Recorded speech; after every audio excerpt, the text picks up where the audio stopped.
I'm Claudette Habesch, a Palestinian Christian from Jerusalem, and I'm the Secretary General of Caritas Jerusalem in the Holy Land.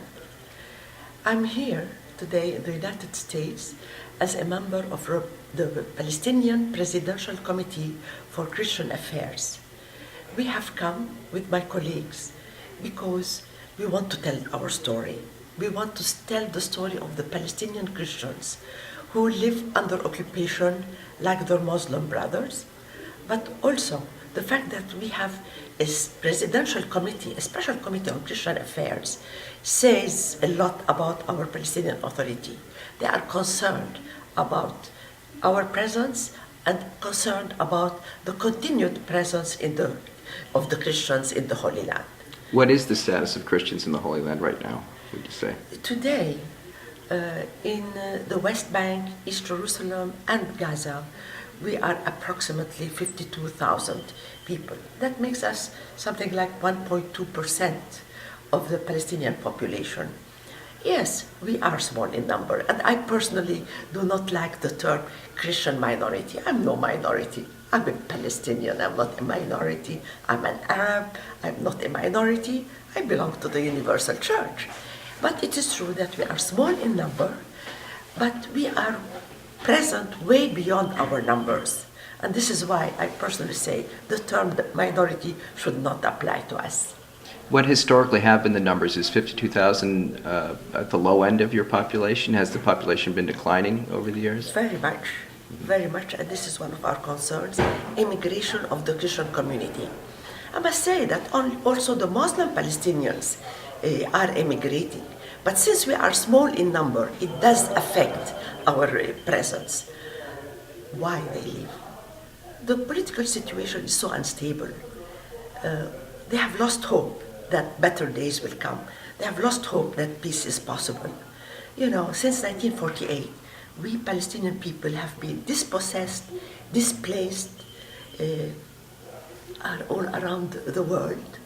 And since 1967, that's almost 43 years, we live under Israeli occupation, which has been very oppressive, continues to be oppressive. So the young, educated people choose to leave to seek a better life. And what are your hopes for the future of the Palestinian Christian community? What do you think is the likelihood of a positive future for them? The fact that we stay, that I stay, that my children came back from the United States, we have hope. Don't forget, we are the Church of the Calvary. We are the Church of the suffering, but we are the Church of hope. We are the Church of resurrection. It is the victory of life over death. So why should we lose hope? Why should we lose our homeland? And we have the right to witness. We are members of the Mother Church. And I believe we should have the courage to stay, and we need the support of the international community, we need the support of the Universal Church to be able to continue to survive in the Holy Land, because we have chosen to remain and we want to remain in the Holy Land.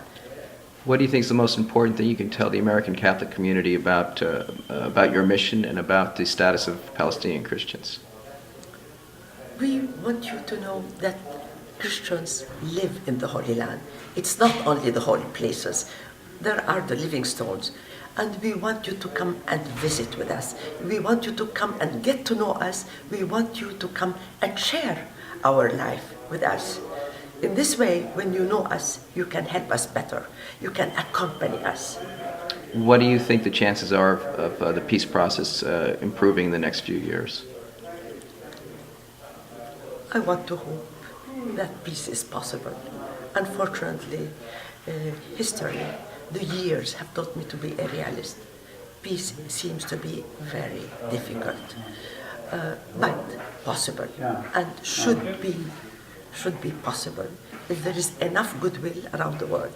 But it seems as if we, Palestinians and Israelis, cannot do peace alone. We need the accompaniment of the international community, which I think has a responsibility to accompany us.